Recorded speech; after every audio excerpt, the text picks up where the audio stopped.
I've promoted this poem out of the ranks to the head of the queue, but that has nothing to do with the fact that it's my favourite and only granddaughter, Bella Everett, who's asked for it. Believe me. There are things I would refuse her.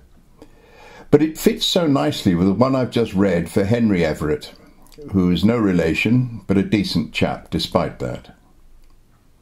Dahl's Red Riding Hood is a delightfully self-assured, resourceful young woman.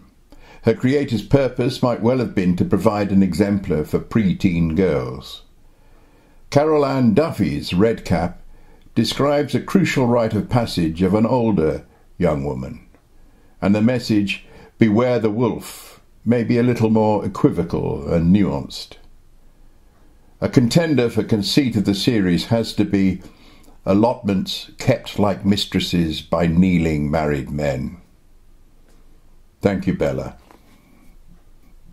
Little Red Cap. At childhood's end, the houses petered out into playing fields, the factory, allotments kept like mistresses by kneeling married men, the silent railway line, the hermit's caravan, till you came at last to the edge of the woods. It was there that I first clapped eyes on the wolf. He stood in a clearing, reading his verse out loud in his wolfy drawl, a paper back in his hairy paw, red wine staining his bearded jaw. What big ears he had, what big eyes he had, what teeth! In the interval I made quite sure he spotted me. Sweet 16, never been, babe, waif, and bought me a drink.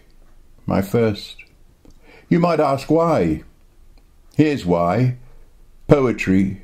The wolf, I knew, would lead me deep into the woods, away from home to a dark, tangled, thorny place, lit by the eyes of owls.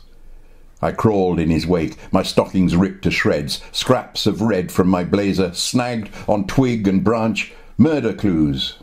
I lost both shoes, but got there. Wolf's lair, better beware. Lesson 1 that night, breath of the wolf in my ear, was the love poem. I clung till dawn to his thrashing fur, for what girl doesn't dearly love a wolf? Then I slid from between his heavy matted paws, and went in search of a living bird, white dove, which flew straight from my hands to his open mouth. One bite, dead. How nice. Breakfast in bed, he said, licking his chops. As soon as he slept, I crept to the back of the lair, where a whole wall was crimson gold aglow with books. Words were truly alive on the tongue, in the head, warm, beating, frantic, winged. Music and blood. But then I was young, and it took 10 years in the woods to tell that a mushroom stoppers the mouth of a buried corpse, that birds are the uttered thought of trees, that a greying wolf howls the same old song at the moon, year in, year out, season after season, same rhyme, same reason.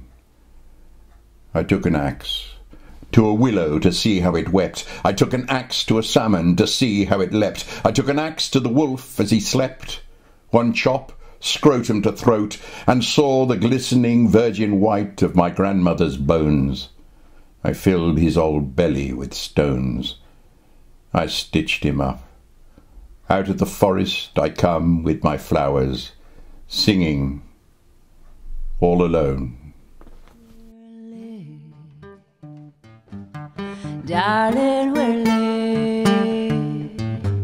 The curtain descends, everything ends. Too soon, too soon. I'll wait, darling.